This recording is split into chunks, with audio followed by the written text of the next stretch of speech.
साथियों, स्वागत है आपका सुदृष्टि पीसीएस यूट्यूब चैनल पर। साथियों, समीक्षा अधिकारी 2021 प्रारंभिक और मुख्य परीक्षा, यूपी पीसीएस परीक्षा, इसके अलावा यूपी ट्रिपल एससी की पेट परीक्षा और अन्य एक दिवसीय परीक्षाओं में जो जीएस का प्रश्न पत्र होता है उसके लिए ये महत्वपूर्ण एक टेस्ट सीरीज चल रही है महत्वपूर्ण प्रश्नों की। इसमें कुल 20 प्रश्न होते हैं। इसके अंतर्गत ये आज छठा टेस्ट है और विषय है आज का पर्यावरण। चलिए प्रारंभ करते हैं। इसकी पीडीएफ हम आपको टेलीग्राम ग्रुप में दे देते हैं। आप हल करके उसके बाद मिलाकर कमेंट बॉक्स में हमें बताया करिए कि आपके कितने इसमें अंक आ रहे हैं, कितने प्रश्न आपके सही हुए। चलिए प्रारंभ करते हैं। ये टेस्ट संख्या 6 विषय पर्यावरण। कुल प्रश्नों की संख्या 20 है। प्रश्न संख्या 1 है, नवीन विकसित विज्ञान की कौन सी शाखा जैव विविधता के लिए खतरे की घंटी है। तो यहाँ पर देखिए क्या पूछा जा रहा है कि कौन सी शाखा जैव विविधता के लिए खतरे की घंटी। इस पर पूरा फोकस करना है कि जैव विविधता पूछा जाए बायोडाइवर्सिटी के लिए। तो ये है जैव प्रौद्योगिकी। नैनो टेक्नोलॉजी नहीं है, दूरसंचार तकनीक नहीं है, रेडियोलॉजी नहीं है। कौन सी है? जैव प्रौद्योगिकी। जैव प्रौद्योगिकी शाखा जो है विज्ञान की, ये जैव विविधता के लिए खतरे की घंटी है। अगला प्रश्न देखते हैं। प्रश्न संख्या 2, निम्नलिखित में से प्राथमिक प्रदूषक नहीं है। तो हमको पहचानना है कौन सा प्राथमिक प्रदूषक नहीं है। विकल्प है sulphur trioxide, nitric oxide, DDT या कार्बन मोनोऑक्साइड। तो जिन साथियों ने इसका उत्तर सल्फर ट्राईऑक्साइड लगाया है उनका उत्तर बिल्कुल सही है, क्योंकि सल्फर डाइऑक्साइड जो है वो प्राथमिक प्रदूषक है, यानी SO2। इसके अलावा इससे एक प्रश्न हमेशा पर्यावरण में पूछा जाता है कि निम्न में से कौन सा प्राथमिक प्रदूषक नहीं है या प्राथमिक प्रदूषक है, या द्वितीयक प्रदूषक नहीं है या द्वितीयक प्रदूषक है। तो इस प्रकार के प्रश्न के लिए आप अवश्य देख लें कि प्राथमिक प्रदूषक कौन कौन होते हैं, कौन कौन से ऐसे हैं जो प्राथमिक प्रदूषक की कैटेगरी में हैं। जैसे डीडीटी है, देखिए यहाँ पर डीडीटी है, प्राथमिक प्रदूषक है। नाइट्रिक एसिड ऑक्साइड है, ये भी प्राथमिक प्रदूषक है। कार्बन मोनोऑक्साइड है, वो भी प्राथमिक प्रदूषक है। तो इनमें अंतर क्या होता है? प्राथमिक प्रदूषक वे प्रदूषक होते हैं जो अपने मूल स्वरूप में ही रहकर प्रदूषण फैलाते हैं, मतलब इनका स्वरूप बदलता नहीं है। और जो द्वितीयक प्रदूषक होते हैं वो क्या होते हैं? प्राथमिक प्रदूषकों की वातावरणीय पदार्थों से अंतरक्रिया, मतलब प्राथमिक प्रदूषक जब वातावरण में आते हैं तो वहाँ पर जो और अन्य पदार्थ होते हैं वातावरण में, उनसे मिलने के बाद क्रिया करके जो उत्पन्न होते हैं वो दो होते हैं द्वितीयक प्रदूषक। तो जो मूल रूप से वातावरण में मिल जाते हैं वो प्राथमिक प्रदूषक कहलाते हैं। आपको बताते हैं प्राथमिक प्रदूषक में कौन कौन से होते हैं, लिख लीजिए। DDT carbon dioxide, carbon monoxide, plastic, ammonia, sulphur dioxide, nitrogen oxide, nitric oxide और वोलेटाइल ऑर्गेनिक कंपाउंड, ये सब होते हैं प्राथमिक प्रदूषक। और द्वितीयक प्रदूषक ये भी बहुत महत्वपूर्ण है, ये लिख लीजिए। ये पैन होता है जो पैरोक्सी एसिटिल नाइट्रेट, ये पैन, ये भी द्वितीयक प्रदूषक है, बहुत बार पूछा गया है पैन के बारे में। ओजोन, सल्फर ट्राईऑक्साइड, देखिए सल्फर ट्राईऑक्साइड द्वितीयक है लेकिन सल्फर डाइऑक्साइड जो है वो प्राथमिक है। सल्फ्यूरिक एसिड, हाइड्रोजन परऑक्साइड, ये सब क्या हैं? द्वितीयक प्रदूषक हैं। तो यहाँ पर उत्तर क्या हो जाएगा? कौन सा नहीं है, यानी सल्फर ट्राईऑक्साइड नहीं है। प्रश्न संख्या 3, कार्बन मोनोऑक्साइड का सर्वाधिक उत्पादन होता है। ये बहुत बार प्रश्न पूछा गया है, रूप बदल कर पूछा गया है कि परिवहन से सर्वाधिक उत्पादन कौन सा प्रदूषक निकलता है। तो वो है कार्बन मोनोऑक्साइड का। किससे? परिवहन से। तो इसका उत्तर हो जाएगा तीसरे का खा, परिवहन से सर्वाधिक कार्बन मोनोऑक्साइड निकलता है। अगले प्रश्न पर चलते हैं। प्रश्न संख्या 4, स्मॉग शब्द का सर्वप्रथम यानी 1905 में प्रयोग किसने किया था? मैंने सर यहाँ पर मेंशन कर दिया है। स्मॉग शब्द का सर्वप्रथम प्रयोग किया था हेनरी एंटोनी ने। किसने? विकल्प का इसका सही है, हेनरी एंटोनी ने स्मॉग शब्द का सर्वप्रथम प्रयोग किया था। अन्य विकल्प गलत हैं। प्रश्न संख्या 5, आगे चलते हैं। ओजोन परत की मोटाई नापने की इकाई है।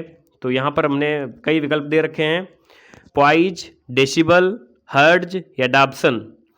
तो यहाँ पर ओजोन परत की मोटाई नापने की इकाई क्या है? साथियों को पता होगा, डॉप्सन इसकी इकाई है। अन्य जो विकल्प है पॉइज, आपने पढ़ा होगा विज्ञान में, 12th में है, एक टॉपिक है श्यानता, विस्कोसिटी जिसको बोलते हैं। तो पॉइज जो है श्यानता की इकाई है और इसकी खोज वास्तव में जीन लेनार्ड पॉइजली ने की थी, इसलिए इसकी यूनिट का नाम पॉइज है। ऐसे ही डेसिबल जो है वो ध्वनि की इकाई है और आपको पता होगा ध्वनि पर बहुत अधिक कार्य किया है किसने? ग्राहम बेल ने। तो ये जो बल है ये डेसिबल नहीं होता है, डेसीबेल होता है। शुद्ध अगर देखा जाए इंग्लिश में तो डेसीबेल होता है, ठीक है।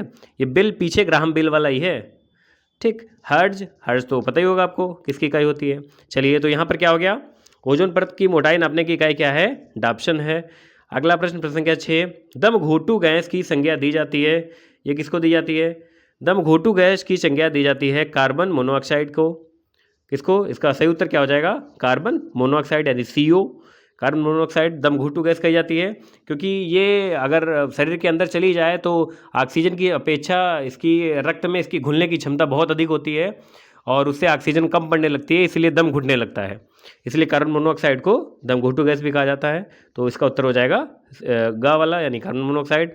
प्रश्न संख्या 7, इटाई टाई रोग किसके कारण होता है? विकल्प है आर्सेनिक, पारा, कैडमियम या फ्लोराइड। तो इसमें जिन साथियों ने यहाँ पर कैडमियम लगाया है उनका उत्तर बिल्कुल सही है। इटाई टाई रोग किसके कारण होता है? इस प्रकार से प्रश्न आते हैं। यहाँ पर 4-5 रोग होते हैं, जैसे फ्लोरोसिस है या ब्लैकफुट रोग है या ब्लू बेबी सिंड्रोम है। इस प्रकार से रोग हैं जो महत्वपूर्ण हैं। ये 4-5 ऐसे एलिमेंट होते हैं जिसकी अधिकता से हो जाते हैं रोग। तो यहाँ पर इटाई टाई पूछा गया, जैसे मिनीमाटा रोग है, बहुत बार परीक्षा में प्रश्न पूछा गया। आप लोग बताइए मिनीमाटा नाम क्यों पड़ा उसका? चलिए, इटाई टाई रोग जो है वो कैडमियम की अधिकता से होता है, तो इसका उत्तर ख हो जाएगा। आगे चलते हैं। प्रश्न संख्या 8, वायुमंडल में गैसों के उनके प्रतिशत हिस्से का असुमेलित विकल्प है। ठीक है, मतलब हमको पहचानना है कौन सा सुमेलित नहीं है। विकल्प दिए हैं नाइट्रोजन 78.09, ऑक्सीजन 20.95, आर्गन 0.93% और कार्बन डाइऑक्साइड 0.3%। अच्छा, आप लोगों को एक बात बता दें, यहाँ पर 20.95 नहीं पढ़ेंगे, 20.95 मैथ का रूल होता है। पॉइंट के बाद वाले जो होते हैं अंक वो अलग अलग पढ़े जाते हैं। 95 पढ़ा जाएगा, 95 नहीं। 20.95 नहीं बोला जाता है, 20.95 बोला जाता है। ये गणित का नियम है और हम गणित के छात्र रहे हैं, इसलिए आपको बता दिए। तो यहाँ पर क्या था, कौन सा असुमेलित विकल्प है? यहाँ पर देखिए कार्बन डाइऑक्साइड अधिक लिखी है। कार्बन डाइऑक्साइड कितनी होती है? इसका प्रतिशत होता है, क्या हो गया, इसका प्रतिशत होता है 0. नहीं चलोगे, 0.03%। कितना होता है कार्बन डाइऑक्साइड का प्रतिशत? 0.03%। और यहाँ पर लिखा कितना है? 0.3%। यहीं पर हल्का सा गड़बड़ है, 0.03 होना चाहिए। यही अशुमेलित विकल्प है, तो इसका सही उत्तर यही हो जाएगा। ठीक है, आप लोग इसको देख लीजिए चारों। नाइट्रोजन जो है 78.09% होता है, ऑक्सीजन 20.95% होता है और आर्गन जो है 0.93% होता है। ठीक है, यही अशुमेलित है क्योंकि ये 0.03% होता है। अगला विकल्प, अगला प्रश्न है प्रश्न संख्या 9, भारत में ओजोन परत की सर्वाधिक मोटाई पाई जाती है। तो भारत में ओजोन परत की, ये प्रश्न एज इट इज पूछा जाता है। इसकी सर्वाधिक मोटाई पाई जाती है कहाँ पर? श्रीनगर में। कहाँ पर? श्रीनगर में। विकल्प है त्रिवेंद्रम, अंडमान, अरुणाचल प्रदेश, श्रीनगर। तो इसका उत्तर श्रीनगर है।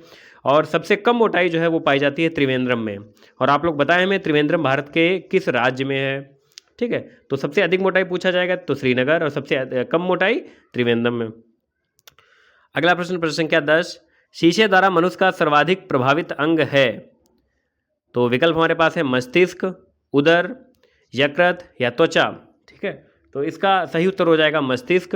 तंत्रिका तंत्र प्रभावित होता है वास्तव में, और मस्तिष्क इसके बाद प्रभावित होता है, उदर नहीं है। प्रभावित तीनों होते हैं लेकिन सर्वाधिक प्रश्न में पूछा गया है, तो सर्वाधिक में उत्तर हो जाएगा मस्तिष्क। अन्य भी प्रभावित होते हैं, यकृत भी प्रभावित होता है, उदर भी और त्वचा भी, लेकिन सबसे अधिक कौन प्रभावित होता है? मस्तिष्क भी। तो इसका सटीक उत्तर क्या होगा? मस्तिष्क। आप लोग प्रश्न को अच्छे से देखिए कि क्या पूछा जा रहा है। अगर सर्वाधिक प्रयोग ना होता तो अन्य विकल्पों पर हम आयोग अगर कुछ उत्तर देता तो हम ऑब्जेक्शन कर सकते थे, लेकिन यहाँ पर सर्वाधिक शब्द अगर लगा दिया है तब फिर आयोग ने अगर मस्तिष्क दिया तो आपको उत्तर मानना पड़ेगा। चलिए अगला प्रश्न देखते हैं। प्रश्न संख्या 11, सर्विस स्टेशन पर मोटर कारों के प्रदूषण जांच में किसकी पहचान तथा उसकी मात्रा को मापा जाता है? ये रिपीटेड प्रश्न है।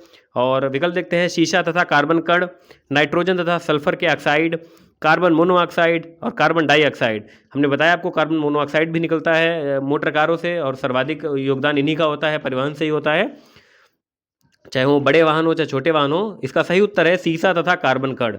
जो मोटर वाहन प्रदूषण जांच केंद्र होते हैं वहाँ पर साइलेंसर में लगाकर चेक किया जाता है कि शीशा और कार्बन कितना निकल रहा है। आगे हम आपको बताएंगे कि शीशा इससे क्यों निकलता है, क्योंकि एक एंटी नॉकिंग एजेंट होता है टेट्राएथिल लेड। आगे प्रश्न मैंने बनाया है इस पर। तो यहाँ पर इतना ही देखते हैं कि किसकी जाँच की जाती है? शीशा और कार्बन कण की। अगला प्रश्न देखते हैं। प्रश्न संख्या 12, फ्लाई ऐश एक वायु प्रदूषक दहन उत्पाद है जो कि किसके जलाने से प्राप्त होता है? तो ये तो पता होगा कि किसके जलने से प्राप्त होता है? कोयले से ही होता है, लेकिन किसका कोयला? लकड़ी का या पत्थर का? यहाँ पर CNG और मिट्टी का तेल तो आपने काट दिया, लेकिन यहाँ पर बताइए किसके कोयले से? तो इसका सही उत्तर है पत्थर के कोयले से। पत्थर के कोयले से जलाने से क्या प्राप्त होता है? ये फ्लाई ऐश प्राप्त होता है। अब तो फ्लाई ऐश का बहुत उपयोग किया जाने लगा है, इसकी ईंट भी बनने लगी है, इसका प्रयोग मतलब किया जाने लगा है। तो इसका उत्तर क्या है, कौन सा वायु प्रदूषक है? ये फ्लाई ऐश किसके द्वारा किसके जलने से प्राप्त होता है? पत्थर के कोयले से। प्रश्न संख्या 13 है, अपस्फोटन रोधी यौगिक, जो अभी हम आपको बता रहे थे बात, अपस्फोटन रोधी यौगिक एंटी नॉकिंग एजेंट कौन सा होता है? विकल्प है आइसोऑक्टेन, एनहेप्टेन, टेट्राएथिल लेड या बेंजीन। कौन सा यौगिक है? द्वारा नहीं होगा, बेंजीन ही होगा। तो इसका उत्तर है अपस्फोटन रोधी यौगिक है टेट्राएथिल लेड, इसको TEL भी बोलते हैं। और आपने अगर जो हमारे साथी बाइक चलाते हैं वो जानते हैं कि कभी कभार ऐसा होता है कि चढ़ाई पर जा रही हो बाइक या कार और आपकी गियर जो है वो बहुत अधिक चौथा या पाँचवा हो, तब फिर क्या होता है, गाड़ी जो है खड़खड़ाने लगती है, आवाज़ आने लगती है। या वास्तव में यही TEL इसमें मिला देते हैं तो उसकी गुणवत्ता सुधर जाती है। ये इसलिए होता है क्योंकि जो इंजन होता है वो फ्यूल ज़्यादा जल रहा होता है और उसका फ्यूल इंजन को चलाने के काम नहीं आ रहा होता है। तो वो जो एक्स्ट्रा फ्यूल जल रहा है वो उसकी आवाज़ के रूप में कन्वर्ट हो जाता है। चूँकि एनर्जी बन रही है तो कहीं ना कहीं तो कन्वर्ट ही होगी, तो वो जो है आवाज़ के रूप में कन्वर्ट होता है और वही नॉकिंग आने लगती है। तो उस नॉकिंग को समाप्त करने के लिए तेल में एंटी नॉकिंग एजेंट मिलाया जाता था, उसको बोलते थे टेट्राएथिल लेड। लेकिन ये जब TEL मिलाया जाने लगा तो इससे क्या हो गया, ये जो लेड है, इसी लेड का ही कंपाउंड है टेट्राएथिल लेड, ये जो लेड है ये उससे साइलेंसर से निकलने लगा बाहर। अभी हमने बताया था कि सीसा और कार्बन की जांच की जाती थी, तो इसी से शीशे की जांच की जाती थी कि अधिक तेल तो नहीं मिलाया जा रहा। तो आप पेट्रोल पंप पे गए होंगे तो पूछा होगा कि मिलावट वाला पेट्रोल है या बिना मिलावट का, दो टाइप का पेट्रोल होता है, ठीक है। तो यहाँ पर ये टेट्राएथिल लेड वही होता है, अपस्फोटन रोधी यौगिक होता है। अब खैर इस पर रोक लग गई है और मेरे ख्याल से अब नहीं मिलता है ये।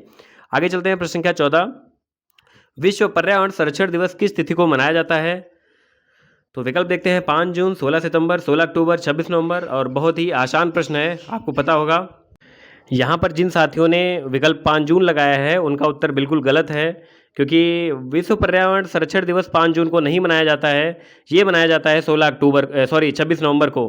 कब? 26 नवंबर को, 16 अक्टूबर नहीं, 26 नवंबर को मनाया जाता है। यहाँ पर प्रश्न देखिए आप लोग, विश्व पर्यावरण संरक्षण दिवस, यहाँ पर विश्व पर्यावरण दिवस की बात नहीं हो रही है, विश्व पर्यावरण संरक्षण दिवस की बात हो रही है और ये मनाया जाता है 26 नवंबर को। 26 नवंबर को राज्य व्यवस्था से संबंधित एक और दिन मनाया जाता है, आप लोग बताइए कमेंट बॉक्स में कौन सा दिवस होता है वो। एक या दो दिवस मनाए जाते हैं, एक राज्य व्यवस्था संबंधित होता है, एक और दिवस होता है, आप लोग दोनों बताइए हमको कमेंट बॉक्स में। ये तिथियां याद रखिए, बार बार परीक्षा में इससे संबंधित प्रश्न आते हैं। 5 जून को विश्व पर्यावरण दिवस मनाया जाता है, वहाँ पर विश्व पर्यावरण संरक्षण पूछा गया था तो इसका उत्तर ये है। विश्व पर्यावरण दिवस पूछा जाता तो उत्तर 5 जून हो जाता। अभी 5 जून अभी निकला है 2 दिन पहले, तो आप लोग बताइए कि विश्व पर्यावरण संरक्षण दिवस जो 2021 में मनाया गया है, इसकी थीम क्या थी और स्लोगन क्या था। 16 सितंबर को क्या होता है, विश्व ओजोन दिवस मनाया जाता है। 16 अक्टूबर को विश्व खाद्य दिवस मनाया जाता है। तो ये प्रश्न हो गया। आगे चलते हैं, प्रश्न संख्या 15, WWF world wild life fund, इसका मुख्यालय कहाँ स्थित है? विकल्प है स्विट्जरलैंड, ओस्लो, बर्न, जिनेवा। तो इसका सही उत्तर है स्विट्जरलैंड, यानी ग्लैंड में, ग्लैंड एक शहर है स्विट्जरलैंड में, वहाँ स्थित है WWF का मुख्यालय।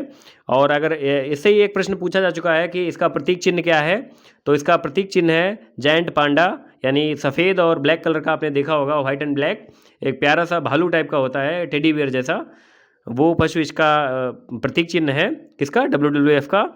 और इस प्रकार के जितने भी पर्यावरण के मुख्यालय हुए हैं, पर्यावरण के संस्थान हैं, इनके सबके मुख्यालय परीक्षा में पूछ दिए जाते हैं। एम्स्टर्डम में एक मुख्यालय है ग्रीन पीस का, इस पर पूछा गया था पिछली बार।